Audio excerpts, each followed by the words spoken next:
gudang si bos ya gitu kan. Tapi saya posisi lagi beli pulsa nih bang, lagi nanggung gitu kan. Cuman ntar dulu deh. Itu posisi saya lihat keluar gini, itu api tuh udah ngegunung bang. Itu di gudang kebakaran. Dulu ya. Mungkin kalau ibu saya nggak nelpon itu mungkin saya udah meninggal.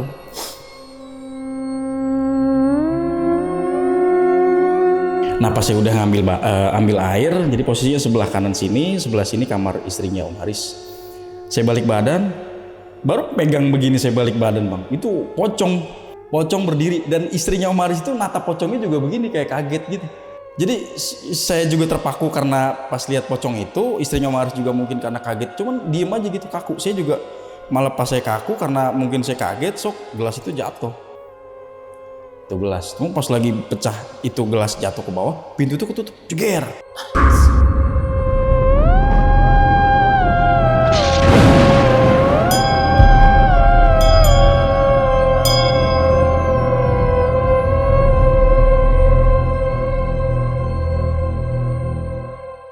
Assalamualaikum warahmatullahi wabarakatuh. Salam sejahtera untuk kita semua. Kembali lagi di Lonceng Misteri, masih bersama gue Gilang. Dan malam ini gue kedatangan seseorang yang bakal nyeritain kejadian horor ketika dia menjadi supir pribadi seorang bos tekstil. Jadi ketika dia menjadi seorang supir pribadi itu banyak banget yang ngalamin kejadian-kejadian horor. Langsung aja di sebelah gue udah ada Bang Rizky. Halo Bang. Halo Bang. Thank you Bang udah datang ke sini buat nyeritain ini. Bang, ternyata lu pernah jadi supir pribadi ya? Betul, pernah Bang. Dan katanya abis lu jadi supir pribadi ini lu udah nggak mau lagi nih. Jadi saya udah nggak mau kerja lagi. Agak trauma katanya. Trauma banget, betul. Kenapa tuh? Waktu itu emang sampai berhenti apa gimana? Saya putuskan berhenti sendiri. Berapa lama lo waktu itu di situ? Kerja cuma 2 minggu. 2 minggu jadi Kerja supir cuma pribadi? 2 minggu jadi supir pribadi. Betul. Berhenti gara-gara kejadian horor yang lu alami? Banyak banget kejadian horornya Bang. Oke, ini nggak apa-apa kita spill dikit aja ya. Siap, Katanya siap. emang bos lu kan supirnya nih. Betul. Bos lu ini melakukan pesugihan. Pesugihan. Oke, bosnya melakukan pesugihan dan Bang Rizky ini supirnya, makanya dia mutusin buat berhenti. Itu kenapa? Apa emang galak apa gimana orangnya? Saking gak kuat karena banyak banget tragedi mistis yang saya alamin. Oke. Kedua mungkin kalau saya nggak diselamatkan sama telepon dari ibu saya, mungkin saya udah nggak ada sekarang. Oke, gara-gara itu. Itu poin pentingnya, betul. Berarti gara-gara emang nyawa lu nih? Iya betul, karena dia ada di mana momen itu saya hampir mau kena kebakaran lah, itu pas ibu saya nelpon saya nggak ada di lokasi. Oh, oke. Gitu. Itu Bang. Ini ditahan dulu nih Bang ceritanya ya. Siap. Jadi buat sahabat Lonceng yang penasaran sama ceritanya Bang Rizky, wajib banget tonton video ini dari awal sampai habis. Jangan ada yang di skip-skip. Dan buat sahabat Lonceng di rumah, sekali lagi gua mohon bantuannya nih. Sekali lagi gua nggak bosan-bosan minta bantuannya buat kalian semua di rumah.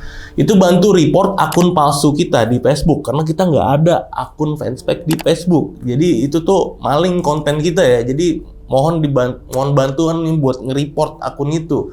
Oke Bang Rizky, langsung kita mulai aja nih Bang ya ceritanya.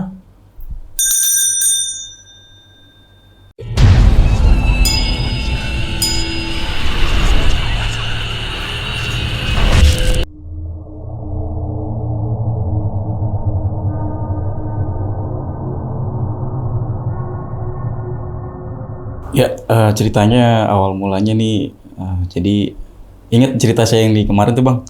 Jadi orang tua saya kan tetap stay di kampung tuh, cerita saya di sana. Jadi saya waktu itu berarti di umur 21 tahun Bang. Oke. Di umur 21 tahun saya sendiri nih waktu itu jadi pengen ke Jakarta lagi gitu. Cuman saya izin sama orang tua, sama ibu, sama ayah.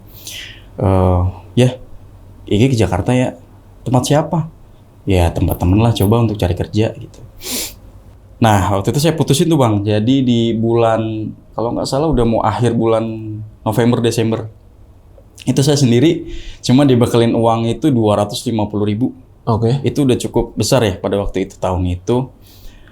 Saya kan emang pada waktu itu udah sempat belajar untuk kursus mobil.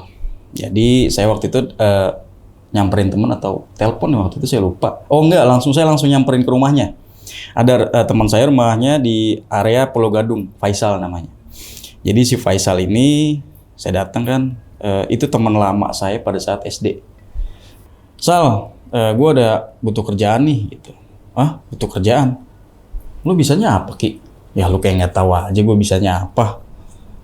Ya apaan lu bisanya? Ya paling nyetir, bawa mobil gitu yang saya bisa. Oh, bawa mobil siapa ya? Bentar ya. Yang butuhin orang untuk jadi supir. Oh ada. Dia ngomong lah sama kakaknya si Faisal ini. Ngomong lah tuh sama abangnya, nggak tahu lah ngomong di atas. Dari situ ngomong lah abangnya Faisal ke bawah, turun ngomong sama saya, Ki, kamu bisa bawa mobil? Bisa om. Faisal ngomong, oh ya udah nih, tapi serius ya. Ini ada nih teman kerjaan saya yang emang butuh untuk supir pribadi. Oke. Di daerah Jakarta Selatan.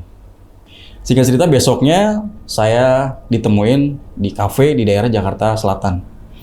Saya, Faisal, sama Abang Doni. Bang Doni itu abangnya Faisal. Temuin lah saya di situ, nggak lama.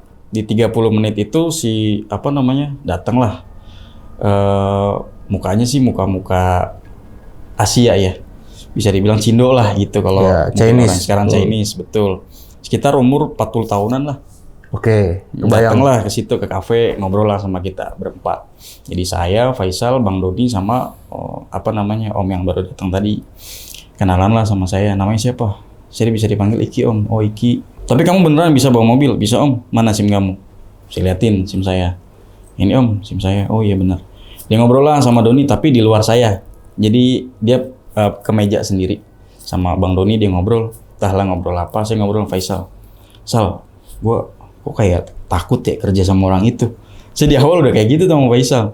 Ah lu udah kerja mah kerja aja, gue juga dulu kerja supir, sekarang ya alhamdulillah udah enak gitu kan. Kalau si Faisal sekarang dia udah ngerental-rentalin mobil.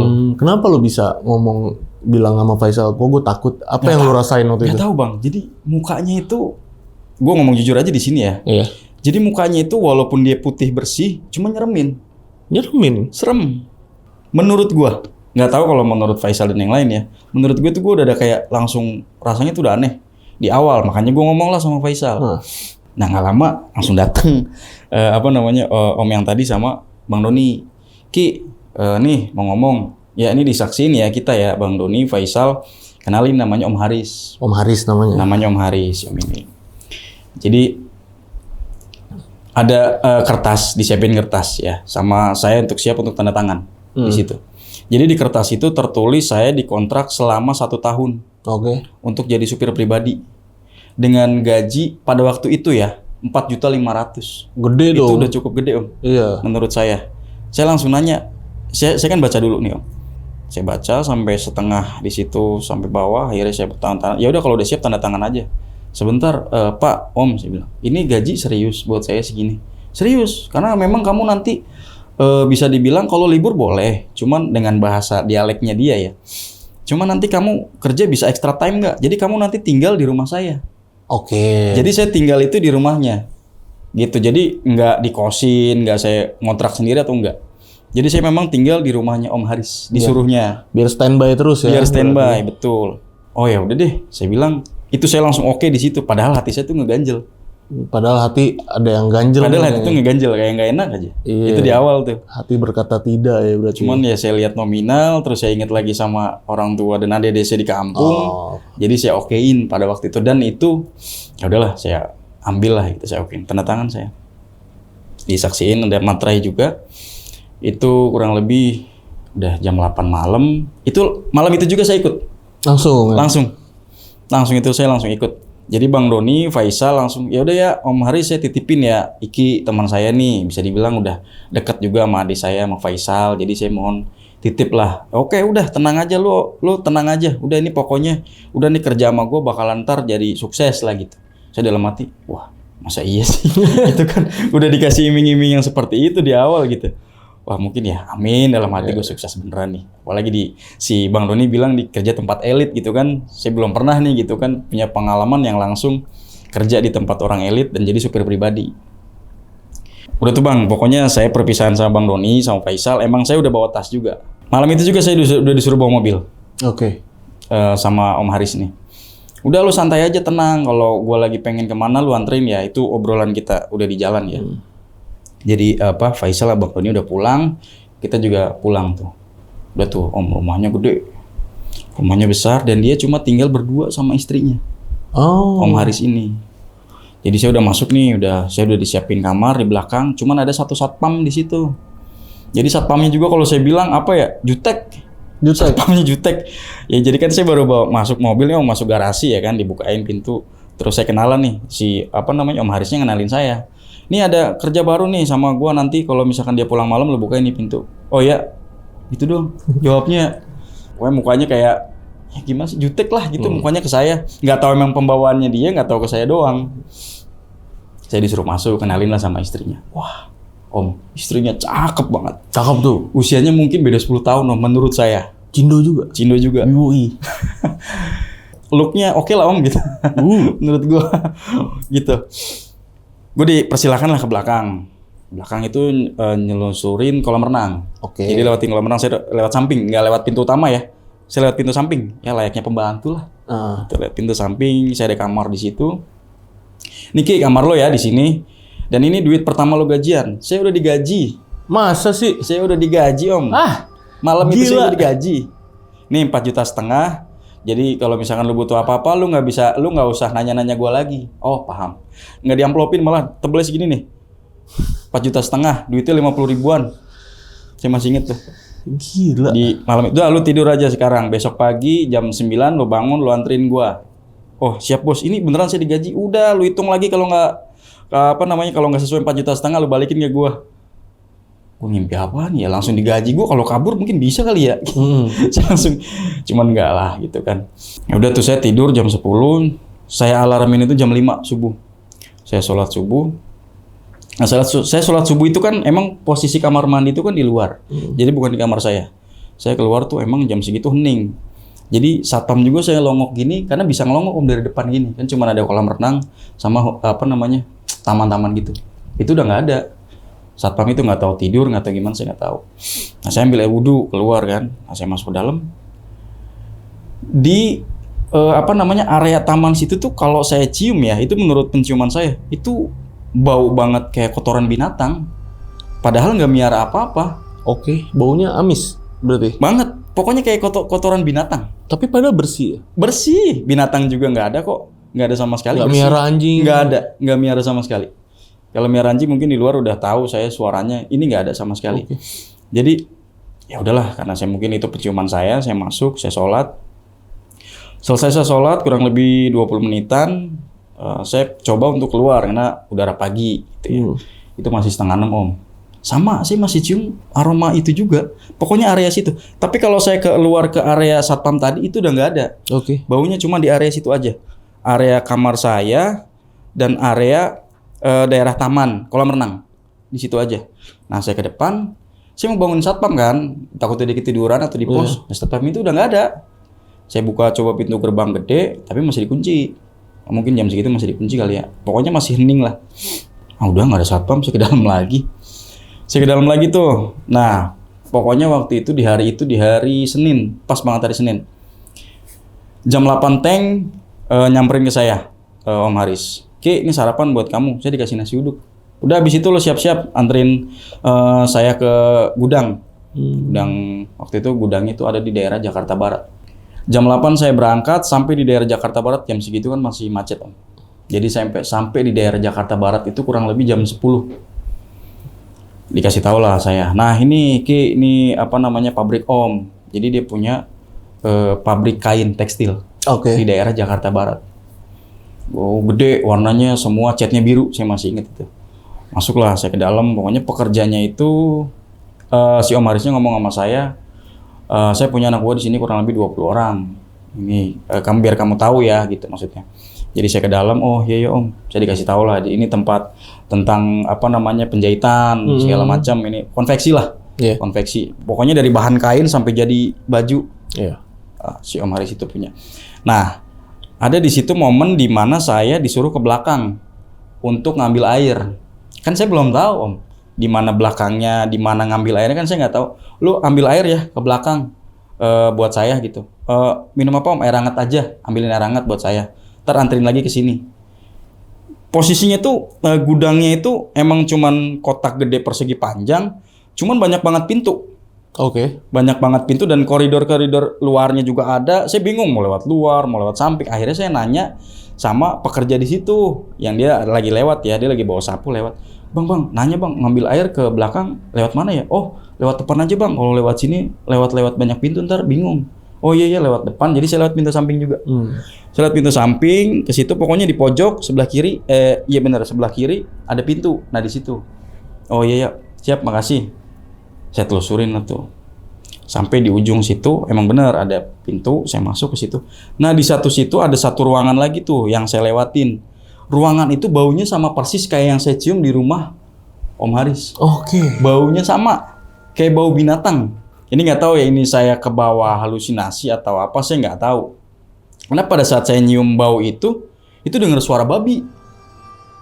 Suara babi gimana sih? Ngok-ngok gitulah. Itu di situ. Di ruangan yang saya ambil, sebelahnya ruangan yang saya ambil air. Kok suara babi ya? Siang-siang gini ada babi di dalam situ, masa ya miara babi? Iya. Saya langsung inget rumahnya Om Haris yang baunya tuh sama kayak gitu. Kok ini baunya sama kayak yang di sono ya? Cuman udahlah, nggak saya gubris juga tuh, udah saya ambil air ke depan. Saya sempat mau ngelongok begini, cuman kan dia posisi jendela dan itu jendelanya warnanya biru. Cuman bisa dibuka begini, bisa digeser. Karena kan model jadul tuh masih yang bisa digeser gini. Dari dalam, saya longok begini. Gue nggak tahu deh itu antara saya maksudnya sadar nekat apa enggak. Karena emang pengen ngegeser aja gitu. Karena penasaran suara babi tadi. Saya geser gini. Di dalam itu banyak banget kotoran babi. Oh iya? Di dalam ruangan itu. Anjir. Tapi babinya nggak ada. Saya cuma dengar suara babi. Di samping itu yang tadi saya ngambil air. Ya layaknya kotoran babi ya, mungkin kalau menurut penglihatan saya mungkin sama kayak kotoran anjing kali. Cuman ya karena kenapa saya bilang itu kotoran babi, karena saya dengar suara babi. Saya longok, kok ruangan apa nih? Udah saya jalan aja ke depan kan. Saya kasih lah itu ke Om Haris. Ki, kamu dengar ya? Saya langsung suruh duduk tuh. Ini di sini tempat kerjanya anak buah Om nih di sini. Iya Om. Nanti di sini kalau kamu udah kerja nih 1 tahun sama saya, nanti ini kamu yang handle. Maksudnya? Kerjaan ini nih, apa namanya, bisa dibilang saya jadi kepala gudang untuk di sini. Saya kan usia udah segini nih, nanti bisa dibilang kamu nih yang nerusin apa namanya konveksi ini. Duh, saya langsung dibawa terbang tuh. Wow, baru sehari Baru ya? sehari tuh kerja tuh. Udah diomongin kayak begitu. percaya banget nih orang sama saya nih gitu. Waduh, ini serius Om, serius. Asal lu yang benar kerjanya. Saya udah lihat dari muka lu tuh orangnya jujur. Lu tuh bisa megang kepercayaan. Ya kalau saya bismillah Om, gitu juga kan dari orang tua saya juga ngajarin untuk jujur. Segala macam. Iya, saya udah bisa nilai kamu. Pokoknya udah itu aja. Pesan saya itu satu. Sama di situ ada satu ruangan tuh di belakang dan itu nggak boleh dibuka. Itu ruangan khusus saya. Khusus saya di situ ada apa namanya berangkas. Dia mungkin nunjukin ruangan yang tadi. Nah, ruangan tadi itu bilangnya berangkas. Yang tadi ada kotoran itu? Betul. Karena dia nunjuknya persis sebelah dapur. Oh, oke. Si Om Haris ini. Maksudnya ruangan yang sebelah dapur Om? Iya benar, tuh lu tahu. Iya Om, maksudnya saya cuma nebak aja gitu saya bilang. Oh ya udah, yang penting ruangan itu lu nggak boleh buka, lu nggak boleh apa namanya kalau ada orang ke situ atau gua lagi di situ lu jangan masuk, lu di luar aja. Jadi itu ruangan khusus yang tahu hanya Om Haris, bendaharanya sama kepala gudang. Oke. Yang boleh tahu akses ke situ. Oh iya, jadi saya kenalin juga tuh sama bendaharanya sama kepala gudangnya. Ini Iki, sekarang nih jadi supir pribadi gue. Udah, pokoknya udah sore lah itu. Siang lah, waktunya makan siang. Ya, waktunya makan siang. Waktunya makan siang, jadi mereka itu udah punya kayak catering sendiri. Jadi udah ada yang nganterin. Oke. Makan itu. Jadi semuanya itu nggak ada yang makan keluar. Ya, emang ada yang gitu. Makan di dalam semua. Itu saya 1 harian di situ, cuman ngeliatin aktivitas gudang dan konveksi yang ada di situ. Malamnya itu belum malam, waktu itu jam 4. Om Haris nyuruh saya pulang duluan. Lu pulang duluan aja bawa mobil, nanti jemput saya lagi malam. Oke. Saya nggak tahu, dia nggak bilang tuh jemputnya malamnya jam berapa, saya nggak tahu. Oh ya udah Om, saya pulang ya. Ya udah lu pulang aja. Jadi Om Haris itu tetap stay di gudang. Saya pulang lah Om. Jadi saya pulang itu kurang lebih jam 4 atau setengah 5. Nyampe rumah itu habis maghrib atau pas maghrib, seingat saya ya. Oke. Sekitar 1 jam atau 1 jam setengah. Saya pulang, saya nyampe, dibukain lagi sama satpam. Nah, ini satpam nih yang tadi pagi nggak ada. Saya pikir nih sekarang tahu udah ada, padahal tadi pagi nggak ada. Saya mau nanya tuh, sama satpam. Saya masuk, parkirin mobil, udah selesai. Saya mau maghriban tuh, cuman saya nanya dulu, Pak, tadi pagi saya lihat pas lagi 5:30 Bapak nggak ada di pos ya? Oh, itu saya udah pulang. Pulang? Iya, saya itu di sini kerja cuma sampai jam 3 malam. Oke. Jam 3 malam ini Bapak ini pulang. Oh gitu, emang bisa ya Pak kerja begitu? Ya bisa lah, orang saya yang saya ngajuin kerja seperti itu. Oh gitu, jadi setiap jam 3 malam subuh nih Bapak nggak ada di sini? Nggak ada. Oh gitu, saya baru tahu. Iya, jadi saya seperti itu kerjanya di sini. Itu udah ngobrol biasa tuh sama saya. Udah enak tuh. Udah enak tuh ngobrol. Tuh. Nggak ketus. Saya nggak tahu ketusnya di awal kenapa, saya nggak tahu. Oh ya udah Om, saya masuk ya gitu. Lu kenapa pulang? Mana sih bos? Si bos tetap di gudang. Tadi katanya nyuruh saya pulang. Lu ngapain pulang? Ya emang disuruh si bos, lu bukannya tungguin aja di depan, ntar lu kesalahan lu. Enggak, saya bilang. Pokoknya ntar disuruh saya ditelepon malam kalau udah minta dijemput. Oh gitu. Oh ya udah deh, udah sono masuk. Saya masuk tuh. Yang saya cium baunya di sana, saya cium lagi di rumah itu. Di Om Haris, baunya sama persis. Saya boleh tali kesimpulan sampai saat ini baunya sama dan saya masih ingat baunya. Itu bau kotoran babi. Maghrib saya sholat, saya dengar suara babi lebih kencang. Suara babinya lebih kencang, Bang. Suara babi lebih kencang itu pada saat saya sholat tuh. Pokoknya layaknya suara babi lah, Bang. Seperti itu. Di area situ juga. Kalau saya ke area luar itu nggak ada suara babinya. Atau aroma babinya tuh nggak ada. Itu baunya nggak enak loh. Gue tahu baunya. Gue tahu baunya lagi.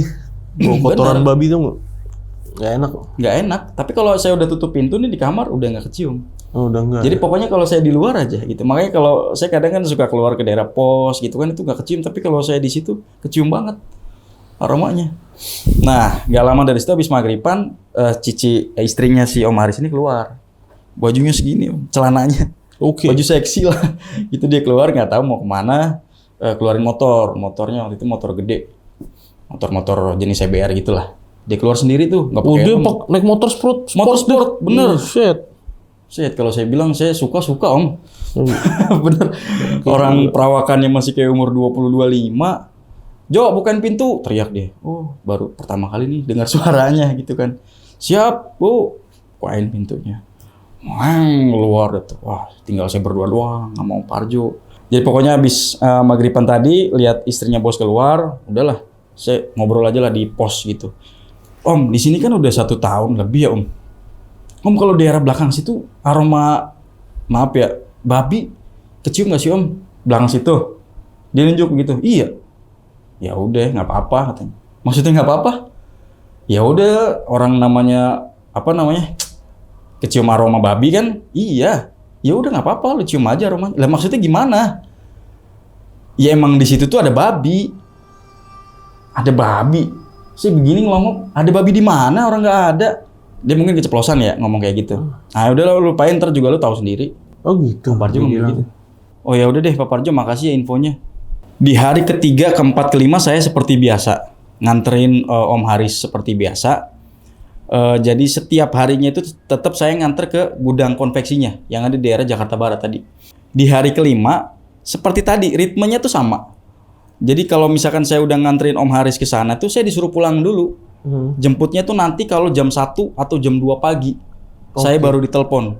Ki, anterin udah jemput nih. Bapak mau pulang. Baru seperti itu. Hampir setiap hari. Nah, hari kelima saya nganterin lagi si Om Haris ke sana ke gudang. Hari kelimanya itu saya ingat hari Jumat.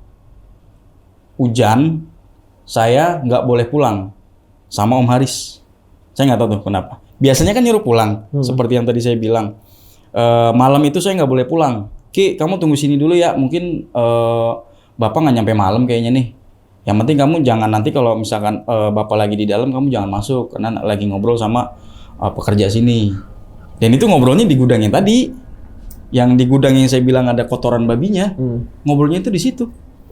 Kalau saya jelasin secara nyata ya Om ya. Mereka tuh ngobrol tuh kayak ada suara babi.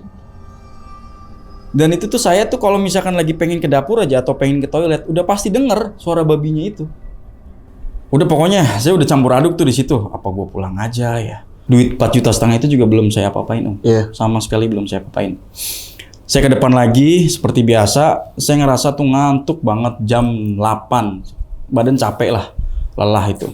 Ketiduran tuh Om saya sampai jam 9. Nah jam 9 itu rintik-rintik hujan. Rintik hujan jam 9 saya maksain saya untuk masuk ke dalam. Jadi saya nggak di luar kan. Kalau di luar kan saya kena gerimis tuh. Saya masuk ke dalam. Pekerja itu udah nggak ada semua. Udah pada pulang. Jadi cuman ada yang tadi ngobrol di situ masih ada Om Haris, bendahara sama kepala gudang. Oke. Di situ ngobrolnya. Saya kan jadi kayak gimana ya, mau izin pulang tapi nggak mungkin pulang gitu kan. Pasti kan nungguin. Udah jam 9 tuh. Saya ke belakang lagi deh gitu kan, mau ngetok pintunya gitu. Saya ketok pintu, suaranya udah hening. Hening banget kayak nggak ada suara ya. Saya ketok lagi nggak ada suara tuh, pokoknya udah hening banget. Itu bener Om. Saya terpaksa, nggak tahu itu saya sadar saya emang disuruh buka dalam hati, dalam pikiran apa gimana nggak tahu. Saya refleks buka pintunya.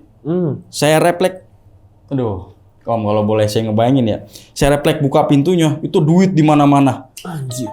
Di pinggiran itu duit semua, no. Saya merinding itu serius. Itu nempel di dinding begini tuh muter. Duit di tengah-tengahnya itu kayak ada kembang sama lilin. Lilin begini lilin lagi nyala, ada 3 biji. Set di situ di tengahnya. Itu duitnya tuh nempel semua di situ tuh. Itu duit itu nempel di sini. Gue cuma begini doang ngelongok. Gitu doang. Tutup lagi jebret. Badan saya kaku di depan tuh. Itu apaan yang gue lihat tadi? Pas banget saya nggak bisa gerak itu, apa ya? Hujannya makin gede, petirnya nambah. Mati lampu. Pokoknya di ritme kalau saya bilang itu 10 menit mungkin saya nggak bisa berdiri, nggak bisa gerak. Badan saya karena saking kagetnya, saking takutnya. Tadi 3 orang bos saya itu kemana? Kepala gudang sama bendahara itu kemana? Padahal tadi di sini. Saya inget di saku celana kan saya ngantongin HP. Saya ambil HP-nya, saya nyalain senter. Saya senterin kaki begini. Saya senterin kaki Om begini Om. Nih. HP, gue senterin kaki Om di sini. Itu babi di sini Om. Di kaki gue. Itu kan gelap gulita. Ini di sini tuh babi lagi nempelin kaki. Suara babi. Di sini nempelin kaki. Cuman dia emang nggak nempel. Cuman kayak di depan kaki doang. Ya astagfirullahaladzim. Ini babi depan gue ngapain? 2 babi di sini nih. 2 babi depan kaki gue di sini nih, persis Om. Mati lampu tuh gelap total, gelap gulita total. Yang gue denger itu kayak suara kilat geluduk sama air hujan. Sama gue senterin HP begini, gue kenapa nggak bisa gerak gitu? Tambah nggak bisa gerak saya Om, pingsan tuh saya. Saya pingsan, cuman kan pingsan kan gini Om. Nah saya marah ke arah belakang itu kayak ngelihat itu yang tinggi gede. Mungkin kalau dalam saya ngomong ya itu rajanya, mungkin rajanya mereka.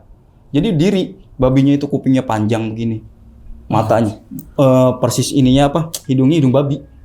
Ada taringnya itu ya? Taring. Pokoknya saya masih kayak babi hutan berarti ya? Persis seperti itu. Jadi kan saya begini. Wah, gue nggak inget. Cuman sayup-sayup mata saya ngeliat tuh kayak di situ tuh berdiri di belakang saya. Nah babi yang kecilnya itu di depan. Gila. Saya handphone pokoknya jatuh, geletak. Itu gua kalau nyeritain itu deg-degan abis lah Om pokoknya di cerita itu. Saya bangun itu jam 11, jam 12. Masih hujan, masih gelap. Saya bangun itu, lihat HP, pokoknya HP itu kurang lebih udah 15% apa berapa persen gitu, udah merah gitu kan. Posisi senter masih nyala. Saya mau senterin, alhamdulillah saya udah bisa gerak Om. Tapi kan saya masih ingat di dalam situ tadi ada apa. Nah saya coba usahain jalan Om ke depan. Gue tuh jalan ngerangkak begini, gue paksain, gue ke depan gak bisa nih. Ke depan itu jaraknya juga lumayan Om. 20 meter ada dari belakang ke depan itu. Gue berdiri, pokoknya gue ngerangkak begini, gue nggak mau tahu, gue nggak mau lihat apaan di samping gue. Suara babi itu gitu terus, suara babinya nggak berhenti. Gue ke depan sampai kan ada apa namanya kelihatan lah jalan raya gitu, nggak gelap banget kayak di dalam tadi. Gue ke depan, lampu nyala. Tiba-tiba tuh nyala tuh, alhamdulillah lampu nyala. Gue langsung tiduran Om, langsung geletak begini, alhamdulillah lampu nyala. Nggak lama jalan bertiga, Om Haris bendahara sama kepala gudang dari belakang. Woi lu ngapain tidur sini? Astagfirullahaladzim. Dari mana datangnya? Tadi tuh nggak ada. Terus mereka datang jalan gitu, bangun. Nggak tahu Pak, lemas saya bilang gitu. Cuman saya nggak ceritain yang tadi gitu. Udah bangun, udah pulang Ki. Ayo pulang Ki. Tadi dulu Om, boleh nggak saya makan dulu? Saya lemas banget sampai gemeteran. Emang badan saya gemeteran. Pertama ya karena belum makan, kedua diliatin kayak gitu. Saya bingung mau cerita, mau ngomong itu saya bingung. Itu saya nggak ngomong sama sekali. Bendahara sama kepala gudang itu mereka boncengan pulang. Pak, saya pulang dulu ya Ki, pulang. Iya, pulang tuh. Saya berdua dulu sama Maris di situ. Makan tuh akhirnya? Iya, sebelum makan kan saya bilang tuh, Om tadi mati lampu ya? Mati lampu? Orang nyala sih di dalam lagi ngobrol di belakang. Wah, tambah aneh lagi. Tapi udah ada curiga di situ. Saya udah curiga banget. curiga Saya banget. di situ udah curiga banget. Ada perubahan nggak setelah ngelihat yang dia sebelum masuk ruangan sama setelah keluar ruangan nama yang jalan bertiga? Ada perubahan nggak dari mereka? Kalau saya bilang ada perubahan, enggak. Cuman fisiknya seperti yang saya bilang di awal. Mukanya Om Haris ini kayak babi. Cuman bedanya mungkin kalau babi kan kupingnya panjang, hidungnya babi. Cuman ini versi kayak dicopotin topengnya. Oke. Itu versi manusianya. Penglihatan saya ya, gitu. Pak, saya izin makan ya Pak. Oh, udah makan, ntar beli nasi goreng depan. Saya ke depan. Gue beli nasi goreng. Sambil badan gemeteran. Saya ke depan beli nasi goreng sebentar. Mas, nasi goreng satu. Oh iya, bikin nasi goreng. Tukang nasi gorengnya aja celetukan Om. Bang, ngomong sama gua. Bang kerja di situ? Enggak, saya supir pribadinya si bos. Oh, Om Haris. Iya. Oh, jam segini belum pulang.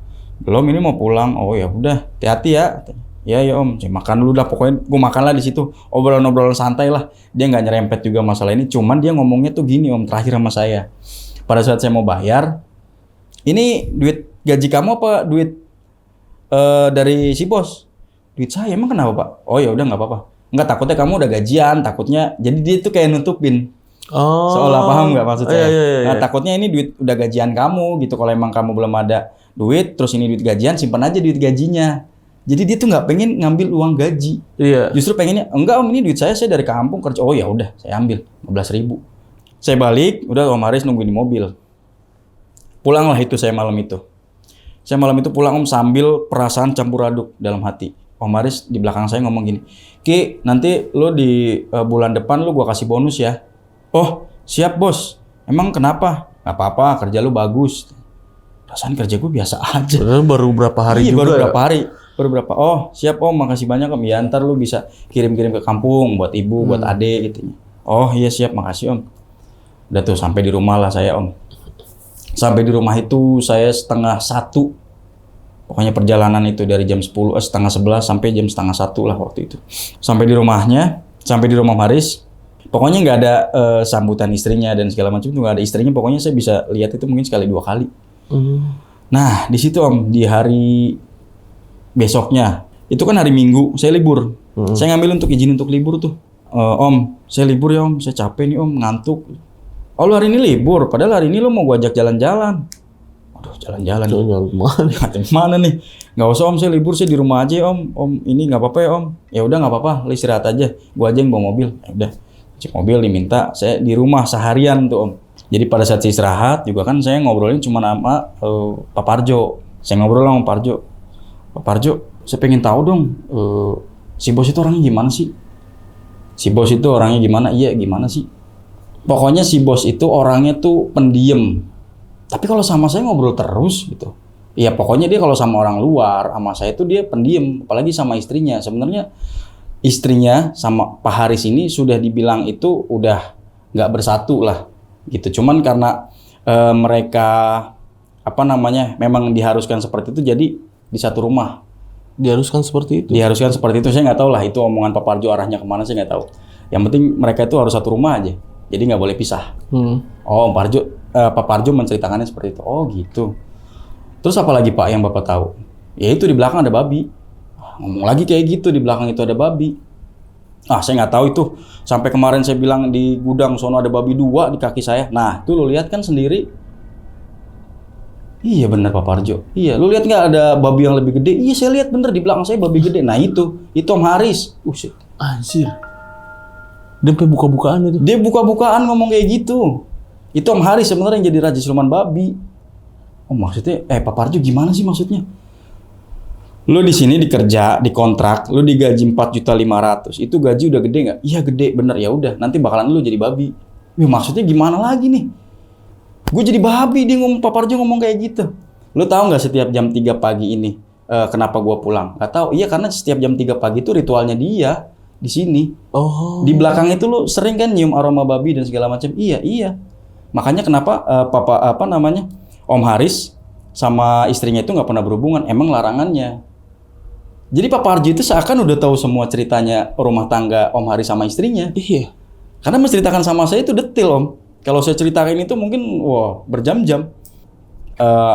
saya masuk kamar jam 9 malam itu, nggak tahu kenapa tuh, pokoknya di malam itu saya lagi pengen masuk aja tuh ke ruangan itu. Jadi harus lewatin pintu utama, pintu depan, saya buka, saya ngambil tuh air dingin kan ke dalam. Kalau di luar kan mungkin cuman air biasa, air galon biasa. Saya ngambil air dingin, Bang. Nah, pas saya udah ambil air, jadi posisinya sebelah kanan sini, sebelah sini kamar istrinya Om Haris. Saya balik badan, baru pegang begini saya balik badan, Bang. Itu pocong. Jadi pintunya tuh kebuka. Pintunya istrinya Om Haris itu kebuka. Plong aja gitu. Itu pocong berdiri begini, Bang. Pocong berdiri, dan istrinya Om Haris itu natap pocongnya juga begini, kayak kaget gitu. Dan itu bener-bener begini hadap-hadapan. Jadi saya juga terpaku karena pas lihat pocong itu, istrinya Om Haris juga mungkin karena kaget, cuman diem aja gitu, kaku. Saya juga malah pas saya kaku karena mungkin saya kaget, sok gelas itu jatuh. Pecahlah, kebanting itu gelas. Cuma pas lagi pecah itu gelas jatuh ke bawah, pintu itu ketutup, jeger, kenceng. Gak tahu siapa yang nutup, padahal ya cuman ada itu doang. Cuman istrinya sama penampakan pocong itu tadi. Gelasnya jatuh, pecah. Wah, saya langsung sadar tuh pas gelas itu jatuh pecah. Nah kan beling tuh gelasnya. Saya coba ambil dari situ pelan-pelan kan, cuma masih bayangan saya masih inget pocong yang tadi lah gitu sama istrinya Om Haris. Masih pakaian piyama tidur gitu. Nggak lama, jadi pintu itu kan ketutup yang tadi saya bilang jeger. Itu di depan pintu tuh nongol Pak Parjo. Itu Pak Parjo tuh nongol, nggak tahu dari mana. Nggak tahu ya? Nggak tahu, karena pintu itu kan harusnya kalau kebuka kedengeran, Bang, suaranya. Tuh merindingnya masih kerasa tuh sampai sini, karena masih inget banget kejadian itu. Jadi Pak Parjo tahu-tahu di depan, kamu ngapain di sini? Oh, enggak Pak, ini ngambil air es. Kenapa kamu ngambil ke sini nggak di luar aja? Lagi pengen minum air es Pak. Ya udah, beresin itu. Ah iya ya Pak, saya udah pokoknya di waktu itu bingung, takut, kaki saya gemeteran, kayak nggak bisa bangun sebenarnya, tapi karena langsung Pak Parjo depan saya, jadi kayak hilang tuh rasa takut. Udah saya ambil sapu, beresin gelas itu, ke belakang juga kayak saya nggak berani tuh, pengen naruh ke belakang sapunya, jadi cuma saya taruh di pinggiran situ aja. Saya langsung balik tuh ke kamar, ke belakang. Nggak lama, nggak tahu selang berapa lama, udah pokoknya saya pengen tutupin bantal muka saya itu. Udah ya Allah, ini sebenarnya apaan gitu. Saya itu lagi maksudnya diuji apa gitu kan. Pengen pulang besok, pengen pulang gitu aja. Tok. Gak lama, siapa nih yang ngetok nih? Saya buka bantal, tok lagi. Ki, ya Pak, bentar. Saya buka pintu, emang gak dikunci kan. Saya buka pintu, kenapa Pak? Lain kali, kamu kalau mau masuk itu bilang dulu sama saya. Emang kenapa Pak? Pokoknya kamu ikutin aja aturan saya. Soalnya di sini kan keamanan saya. Kamu kalau misalkan kayak gini ada yang kehilangan atau apa, pasti nanti saya yang tanggung jawab. Oh gitu ya, maaf Pak, saya cuma mau ngambil air dingin. Apapun itu, kalau kamu ke area dalam itu harus izin sama saya. Oh iya ya Pak Parjo. Ya udah ya, itu saya ingetin kamu loh. Tadi kamu lihat apa di dalam? Saya bingung tuh Bang, mau ceritain apa enggak. Saya lihat pocong Pak di dalam Pak, ceplos aja tuh gitu. Terus selain itu apa lagi? Ya udah sama istrinya Om Haris di dalam. Ya udah, ngeluarin amplop. Pak Parjo begini ngeluarin amplop. Nih, pegang. Apaan Pak? Udah itu pegang aja. Jadi ngasih lembaran duit kayak tebalnya segini di amplop. Ini maksudnya apa Pak? Udah itu kamu pegang aja. Jangan ngomong-ngomong sama siapa aja. Saya tuh nggak ngerti tujuan ngobrolannya Pak Parjo. Ini kemana saya nggak tahu Bang. Duit udah saya pegang, cuman saya masih bingung, nggak mau Pak, duit apaan? Saya balikin lagi tuh, saya lempar tuh. Cuman masih kepegang lagi sama dia. Udah ini kamu pegang, besok jangan cerita ke siapapun. Sama Om Haris juga, sama bos kamu tuh, yang gila itu. Dia ngomong kayak gitu. Iya Pak, ya udah tapi nggak usah ngasih saya duit. Saya bilang gitu, udah saya balikin aja uangnya. Nggak mau, udah itu kamu pegang, terserah lu mau buat apaan. Akhirnya pintunya ditutupnya sama Pak Parjo sendiri, ditutup tuh, cukir. Duit itu jatuh tuh di lantai kan. Saya diri, saya langsung duduk, bingung nih duit. Saya buka tuh Bang, emang duitnya saya buka. Karena kan amplopnya nggak dilem gitu kan. Gocapan semua. Mungkin kalau di total mungkin 2 juta, 3 juta mungkin ada kali Bang. Lihat tebel segini. Banyak. Saya taruhlah itu duit pokoknya di tumpukan deket tas saya gitu, nggak saya papain. Udah tuh, malam itu saya nggak tahu lah harus kayak gimana ya. Udah pokoknya dalam hati saya udah pengennya pulang gitu aja, kayak malah suara ibu tuh kayak didengar banget di telinga saya tuh. Ki pulang, itu udah perasaan saya sama hati saya udah nggak tenang tuh. Baru pengen banget tidur tuh bang, udah ngerasa sih udah tidur gitu, ngerasa udah pengen tidur, merem tuh. Meremin mungkin ya nggak lama lah, masih tidur ayam. Itu jelas banget suara cewek ngedesah bang, suara cewek ngedesah dan itu jelas banget posisinya. Jadi kan saya tidur sebelahan banget sama kamar segini nih, dan itu tuh kayak di situ suaranya. Ini apa lagi, bantal saya buka kan, apaan lagi ini. Jadi nggak bisa tidur saya karena didengerin suara itu. Gimana sih jadi orang mau tidur kalau mungkin setel video, mungkin feeling saya gitu kan, Papa Harjo kali nyetel video itu nggak kayak nyata masalahnya. Jadi kayak di balik dinding gini suaranya itu. Saya beraniin diri untuk di jendela saya bangun, saya ke depan ada jendela segini kan, saya ngelongok ke depan, Papa Harjo nggak ada. Oke. Jadi saya gimana nih? Suaranya makin kenceng bang, suara persis orang berhubungan lah. Papa Harjo nggak ada di posnya. Saya teriak-teriakin lah dari situ, karena saya takut tuh kalau ngomong masuk lagi ke dalam lagi kan. Saya takut tuh kalau Papa Harjo ntar marahin saya lagi, kejadian ini kayak tadi lagi. Saya takutnya kayak gitu. Pak, Papa Harjo saya ngelongok sampai keluar tuh tadinya saya. Jam berapa ini? Ini kurang lebih jam 3 bang. Jam 3. Jam 3 pulang Papa Harjo ya?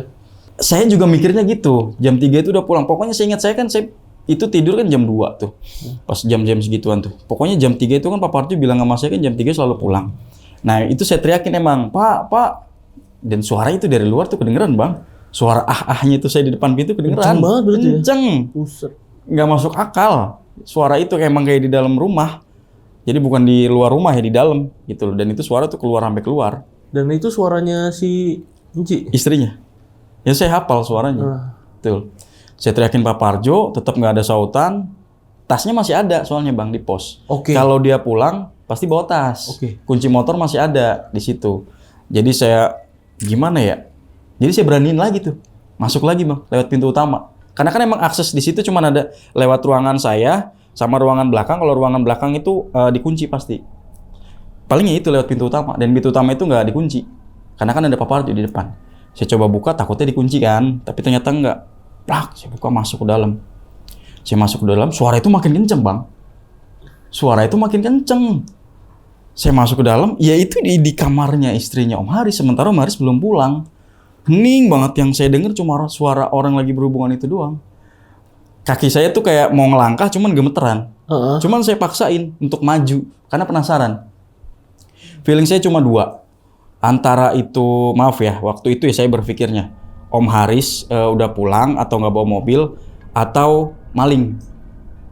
Atau yang sejenisnya lah gitu bang, orang jahat lah gitu. Karena kan Papa Harjo udah nggak ada tuh jam segitu. Yang saya takutin cuman itu. Saya maju tuh bang berapa langkah, saya liatin ke jendela. Ya bang, bisa bayangin nggak? Jadi istrinya Om Haris itu lagi menggeliat sendiri, sebelahnya pocong. Itu gue pikir tuh bantal guling. Taunya gue teliti lagi, lihat begini, itu pocong. Pocongnya cuma diem begini, cuman istrinya tuh kayak lagi disetubuhin. Bisa bayangin nggak? Jadi kayak lagi disetubuhin, suara nggak jelas gitu. Sebelahnya tuh pocong. Wah gila. Gue ngintip itu cuman jadi kayak percaya nggak percaya, ngintip begini terus. Mungkin gue ngintipnya itu mungkin 5 menit ada kali, karena gue lihat dulu adegan itu. Bener enggak? Takutnya emang lagi ada orang, ternyata nggak ada. Emang cuma ada pocong sama istri Om Haris. Berarti dia kayak digituin sendiri. Kayak digituin, betul, kayak digituin entah sama siapa. Nggak ada wujudnya. Nggak ada wujudnya. Tapi sebelahnya pocong. Sebelahnya pocong. Dan pocong itu yang pertama gue lihat, yang di awal malam sebelumnya gue diliatin sama Papa Harjo. Di situ yang pas gelas gue jatuh tuh pecah. Itu sama. Mukanya soalnya hancur, matanya merah tuh, berantakan lah mukanya. Soalnya kan ngeliatnya gue persis banget itu pocong. Gue pokoknya inget banget tuh. Dari situ gue bingung tuh pokoknya harus ngapain. Papa Harjo juga nggak ada. Itu gue langsung keluar bang, lari langsung keluar. Suara itu pokoknya nggak berhenti. Suara ah-ahnya nggak berhenti. Gue langsung pelan-pelan buka pintunya, keluar. Pas gue masuk ke dalam pintu, gue langsung kayak duduk sila. Nggak tahu tuh, gue nggak inget bang. Gue masih ada wudhu atau enggak, gue nggak tahu deh. Gue pegang Yasin, gue baca Yasin tuh bang di kamar. Suara itu makin kenceng. Habis suara itu makin kenceng malah apa? Ada suara babi gedor-gedor pintu kamar. Jadi kayak Itu suara babi tuh kayak dor dor dor dor gitu terus. Pas saya baca Yasin tuh, saya udah nggak peduli deh tuh. Pokoknya saya baca Yasin, nggak lama baru ayat ke-15 atau ayat keberapa tuh berhenti tuh. Suara ahnya juga berhenti bang. Tek, lampu mati. Lampu kamar saya mati. Lampu kamar saya mati. Oh, saya bingung nih. Karena emang nggak ada penerangan sama sekali, gelap, bener-bener gelap. Kayak di ruangan itu tuh mati semua. Iya. Jadi saya lihat ke luar juga emang gelap banget. Saya bingung tuh bang, saya mau keluar tapi gelap banget gitu kan, takut jalannya salah gitu. Udah tuh saya diem aja di kamar, cuman pintu saya buka. Saya tetap stay di kamar gitu.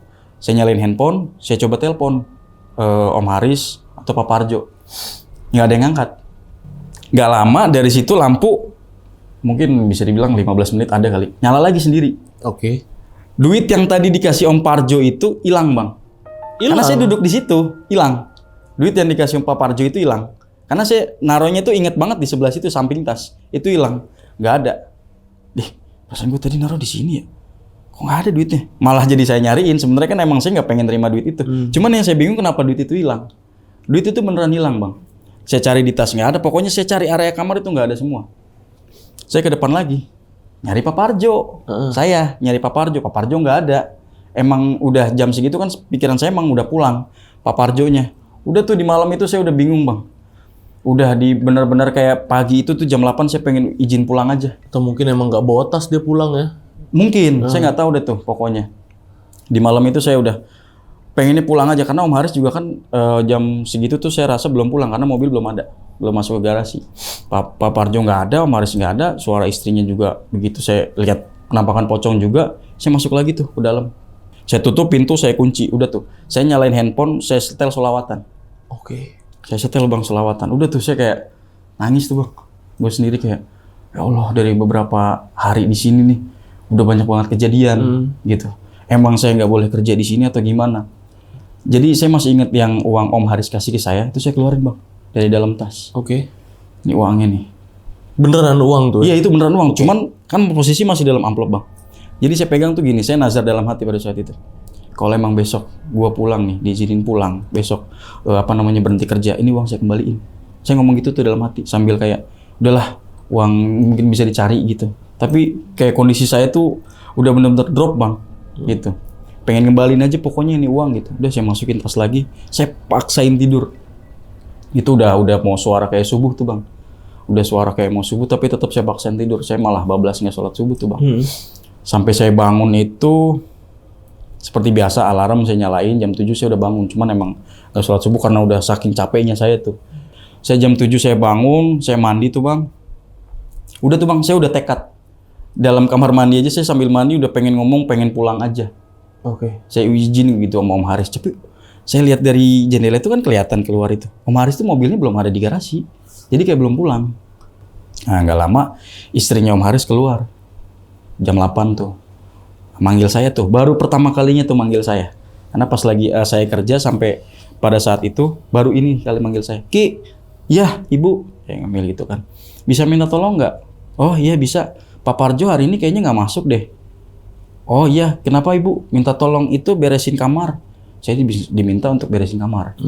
Aduh ya Allah, saya dalam hati inget kejadian semalam bang. Saya disuruh beresin kamar. Karena itu biasanya kerjaannya Pak Parjo. Oke. Gitu, saya disuruh beresin. Oh iya ibu, sebentar ya. Ya udah ibu mau olahraga dulu ya. Jadi ibunya olahraga sih. Saya gue sendirian tuh bang. Di rumah itu walaupun udah pagi, udah terang. Cuman saya tuh nggak tahu kenapa pikiran itu kayak di ini rumah ini tuh keluarga ini tuh berhubungan sama horor semua bang. Udah nggak jelas lah ya. Udah mistis semua. Udah di luar logika semua. Bener bang. Jadi sambil saya masuk ke kamarnya istrinya Om Haris, saya sambil nyalain HP, saya setel aja tuh sholawatan bang. Saya setel itu lagunya, saking saya merinding, saya nggak hilang, kaki saya gemetarannya masih kerasa dari semalam itu. Saya bukain jendelanya, saya terang-terangin. Jadi saya masuk, saya beresin kasurnya, kamar.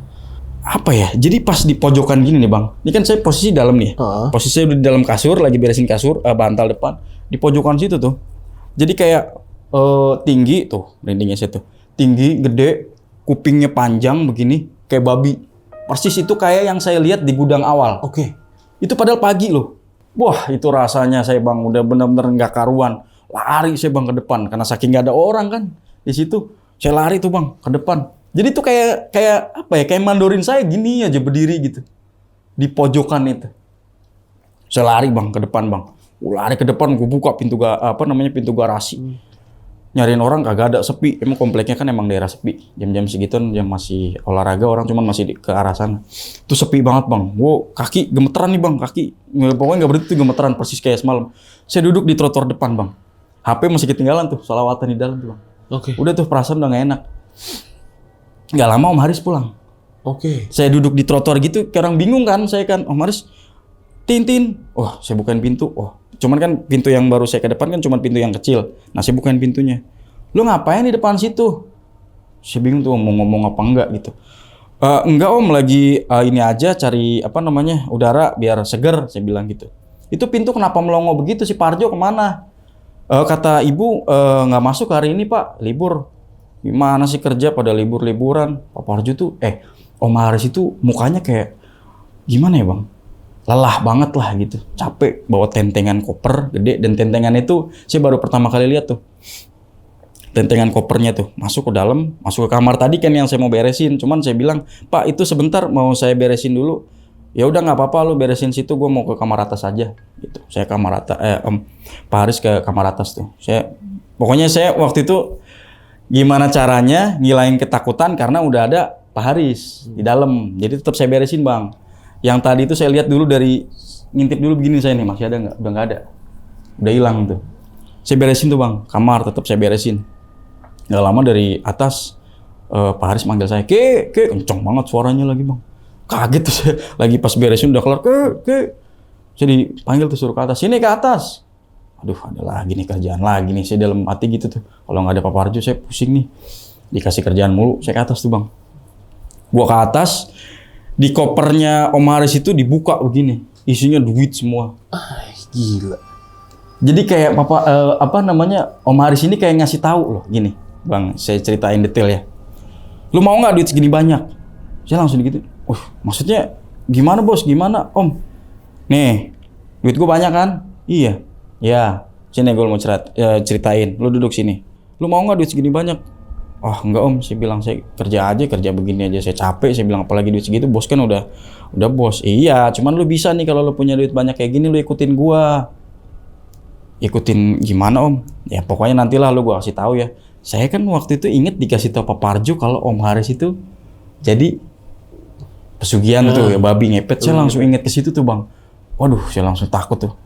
Enggak deh Om. Saya bilang, nah ada momen tuh dimana saya mau izin mau pulang tuh bang. Saya pengen ngomong tentang itulah ke Bos Haris. Bos, saya mau ngomong, udah, lu nggak usah ngomong, gue udah tahu. Lu pengen pulang kan? Langsung tahu tuh bang. Om Haris pengen langsung tahu. Iya, Pak pengen izin nih saya nih. Saya ngomongnya izin dulu, nggak langsung pengen kerja berhenti gitu. Pengen izin, Om. Lu di sini belum ada sebulan, masa izin? Terus duit yang gua kasih gaji kemarin gimana? Belum saya pakai, masih ada tuh di tas. Kenapa nggak lu pakai aja lu, mau buat beli baju beli sepatu, beli handphone baru kan bisa. Enggak Om, saya kalau disuruh ibu saya kalau kerja belum 1 bulan full ya jangan ambil uang gaji gitu. Ya nggak apa-apa itu kan kalau kata orang dulu, kalau orang kata sekarang modern mah nggak apa-apa, lu kerja aja, uang gaji dikasih ya udah ambil. Iya Om, tapi boleh nggak Om saya besok izin, kalau nggak hari ini, saya bilang izin saya pulang. Jangan, hari ini banyak kerjaan, gue ntar di gudang sana mau ada masuk barang lagi, lu anterin gue lagi ke sana. Nih lu gue kasih duit, saya dikasih duit segepok lagi segini bang. Berapa tuh? Waduh nominalnya nggak tahu bang, gepokannya segini. Banyak ya? Nggak tahu banyak. Itu jadi saya kayak gimana ya bang, kayak pengen keluar kerja dari situ tapi diiming-imingin duit mulu. Jadi rasanya tuh kayak, aduh enggak deh kalau gue kerja di tempat luar belum tentu ada yang mau ngasih segini. Cuma dari kejadian-kejadian yang saya alami dari kemarin, itu bikin saya kayak dilema, gue mau lanjut atau enggak gitu. Jadi gimana Om, saya boleh nggak? Enggak, jangan. Udah lu sono masuk kamar, duitnya bawa. Nggak usah Om, tar aja duitnya, saya kerja aja dulu. Udah ini duit lu beneran nggak mau bawa? Nggak mau. Udah, saya langsung ke bawah aja Om. Saya langsung prepare lah pokoknya kerjaan apa lagi yang bakalan disuruh gitu kan. Ya udah lo ke bawah deh sono mandi. Udah mandi saya bos bilang gitu. Ya udah ntar gue siap-siap dulu, gue mau istirahat, ntar lo nganterin ke sana siap. Oh iya siap. Udah tuh bang, gue ke bawah, ngelewatin tangga lagi kan, ngelewatin kamarnya lagi. Pokoknya masih trauma lah di kamar itu gue. Langsung lari aja ke depan. Masuklah ke kamar saya. Nggak lama dari situ, Enciknya pulang tuh. Istrinya si bos pulang. Nah dari situ dari kamar saya tuh saya dengar tuh bang, suara mereka lagi cekcok. Itu Berantem. Tapi ngomongnya kayak bukan ngomong Indo ya, ngomong bahasa Indonesia. Kayak ngomong bahasa mereka lah gitu. Nggak tahu lah mereka sambil ngomong apa. Pokoknya cekcok, lama tuh bang cekcoknya. Sampai kayak saya denger itu kayak suara barang dilempar. Oke. Di momen itu. Udah tuh saya mau bingung mau ngintip juga. Kayaknya takut gitu kan. Udahlah bodo amat saya. Nggak lama ibu saya nelpon. Tuh bang. Ibu saya nelpon itu pas banget kayak di momen-momen yang bener-bener saya pas banget butuh butuh ibu gitulah buat ngobrol. Ki gimana sehat? Terus sambil sedih tuh bang, nangis tuh bang. Iya sehat. Kalau gue ceritain sedih lagi nih. Jangan sini deh. Sehat, iya. Kenapa bu? Gimana betah nggak? Nggak betah sih sebenarnya. Ki mending pulang deh. Emang kenapa? Nggak tahu perasaan ibu tuh nggak enak. Jadi kayak saya pengen ngomong, cuman nggak pengen bikin perasaan si ibu tuh jadi was-was, jadi nggak tenang. Jadi kayak saya simpen aja gitu bang. Nggak apa-apa emang kenapa? Nggak tahu perasaan ibu tuh nggak tenang. Tiap malam tuh ngimpinya kamu tuh jelek semua. Jadi kayak sih langsung ke bawah tuh bang. Ibu saya ngomong gitu saya langsung ke bawah. Maksudnya jelek gimana bu? Kamu tuh di rumah itu kayak lagi di rumah kayak di rumah setan. Di rumah setan? Maksudnya gimana? Iya di rumah itu tuh kamu di rumah gede itu isinya tuh setan semua. Bukan orang. Wah saya langsung diem. Kok ibu bisa ngomong kayak gitu? Nggak tahu. Ibu ngimpi itu 3 hari berturut-turut begitu semua. Ngimpi kamu yang mau dikejar kayak gede tinggi lah katanya, terus banyak pocong. Sama persis kayak yang saya alamin. Ibu saya ngomong kayak gitu bang. Iya. Jadi kayak udah pertama saya dilema, kedua ibu saya ngomong kayak gitu, udah banget finish bang, di otak saya udah pengen pulang. Ibu saya ngomong gitu, saya nangis tuh bang. Saya pokoknya nangis dah. Ya udah bu, besok Iki pulang ya. Tapi kalau Iki nggak bawa uang, nggak apa-apa. Nggak apa-apa. Udah yang penting kamu pulang selamat ke sini. Karena perasaan ibu tuh udah nggak enak. Kamu kerja di situ. Ya udah, ya bu saya tutup telepon tuh bang sambil nangis. Ya Allah, apa ya begini ya maksudnya kerja sama orang gitu kan. Nggak lama, habis nangis itu tuh pintu saya diketok sama si bos. Siangan lah itu, udah selesai kejadian yang itulah. Pintu saya diketok, Ki, ayo anterin ke gudang. Oh iya siap bos. Lu kenapa? Enggak apa-apa bos, ini kayaknya capean saya. Kan udah istirahat kemarin, siap-siap. Ya udah yuk anterin, gua nggak bisa tidur di rumah nih. Oh ribet bini gua ribet katanya. Oh iya siap. Ya bos cek-cek tadi kayaknya sih. Udah tuh om saya siapin mobil, langsung saya jalan. Saya jalan sampai seperti biasa, sampai di gudang, perjalanan 1 jam lebih lah. Karena kan waktu itu siang. Saya sampai di gudang, udah tuh perasaan saya udah inget lagi tentang babi yang saya lihat. Oke. Yang itu. Udah pokoknya buka pintu, parkirin mobil, udah sang aroma babinya. Kerasa banget. Itu saya di depan itu sampai ngantuk-ngantuk lah, sampai kayak bengong gitu. Nggak tahu lah si bos di dalam ngapain kan. Itu jam udah nunjukin ke waktu maghrib tuh bang, 5:30 gitu kan. Saya sholat maghrib tuh bang, emang di area yang deket yang kemarin itu saya nemuin babi-babi itu. Oke. Nggak jauh dari situ lah gitu, tempat untuk sholatnya. Emang di situ doang. Udah selesai saya sholat, tapi saya masih duduk tuh di situ bang. Saya buka handphone begini, 7 kali panggilan tak terjawab. Ibu saya. Oke. Itu nelpon. Itu nih kalau saya ceritain lagi bisa nangis, bisa emosi bang. 7 kali panggilan tak terjawab, ibu saya ngomong kayak gini bang, di ujung-ujung kata-katanya, besok harus pulang. Kalau enggak, kata-kata di bawahnya. Pokoknya intinya itu deh bang, saya nggak bisa sebutin ya, karena ranah keluarga. Besok kamu harus pulang Ki, pokoknya besok kamu harus pulang. Udah gitu tuh kata-kata terakhirnya. Saya telepon balik, pulsa saya habis bang. Saya harus jalan ke depan, karena jauh tuh dari situ. Itu kan areanya bukan kayak area yang banyak toko-toko. Saya jalan tuh lumayan jauh bang. Itu pas lagi saya beli pulsa itu mobil-mobil itu udah kayak macet. Di sana tuh udah kayak blangwir bang, pemadam kebakaran. Hah? Di area sana ya, area saya kan beli pulsa sebelah sana nih, sebelah kanan gudang. Nah sebelah sana tuh ada pemadam kebakaran. Saya lagi beli pulsa itu, apaan sih rame banget. Dan itu tuh posisi dia belok ke gudang. Oke. Si pemadam kebakaran ini beloknya tuh ke gudang bang. Kok kayak gudang si bos ya gitu kan. Tapi saya posisi lagi beli pulsa nih bang, lagi nanggung gitu kan. Cuman ntar dulu deh. Itu posisi saya lihat keluar gini, itu api tuh udah ngegunung bang. Itu di gudang kebakaran. Dulu ya.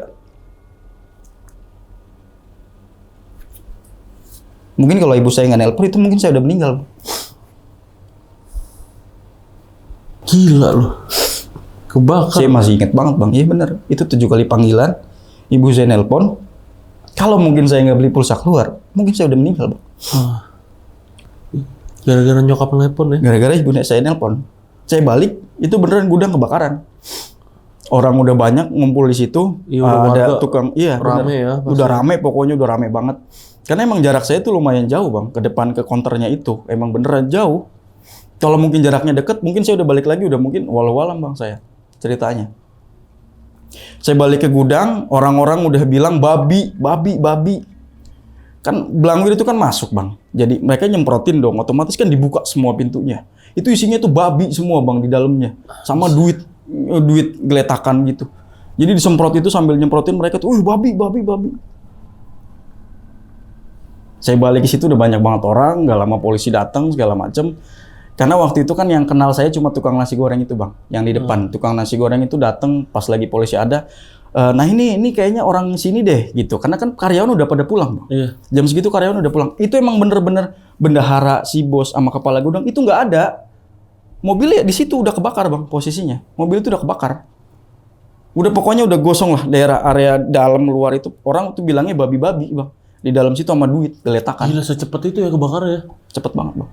Dan itu orang Sempat ada ledakan nggak? Tapi enggak, anggota Belangwir bilang itu di dalam itu ada lilin, banyak banget lilin.